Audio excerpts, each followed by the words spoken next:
रोज नवऱ्याच्या आवडीचं तर प्रत्येक गोष्ट बनवतच असते. आज मुलगीच्या आवडीची एक गोष्ट बनवत आहे. काय ते पुढे सांगतेच. तर नमस्कार मंडळी, मी धनश्री स्वागत करते परत एका छानशा व्हिडिओमध्ये. तर आज ओवीसाठी मी अंडा मसाला रेसिपी बनवत होते. तर तुम्हाला पण दाखवते. अगदी सोप्या पद्धतीने बनवते.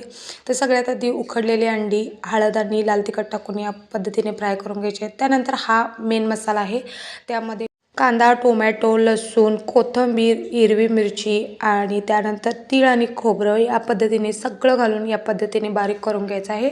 आणि त्यानंतर ही फ्राय झालेली अंडी पण या पद्धतीने मी काढून घेतलेले आहेत.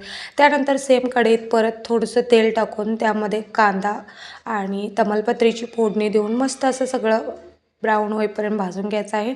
त्यानंतर त्यामध्ये हळद घालायची आहे आणि जिरं पण घातलेलं आहे, तेजपत्ता पण घातलेला आहे. त्यानंतर तयार मसाला यामध्ये घालून घ्यायचा आहे.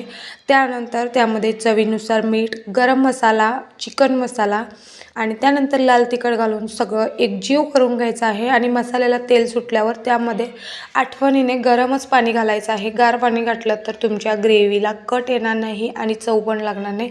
त्यामुळे आठवणी गरम पाणीच घालायचं आणि त्यानंतर परत छान अशी एक उकळी आल्यानंतर त्यामध्ये अंडी घालून घ्यायची आहेत.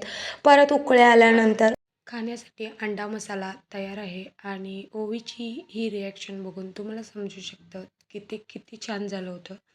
तर अशी होती झटपट बनणारी रेसिपी. तुम्ही पण नक्की ट्राय करा आणि व्हिडिओ आवडला तर चॅनलला सबस्क्राईब करा. भेटू परत छानशा व्हिडिओमध्ये. तोपर्यंत बाय.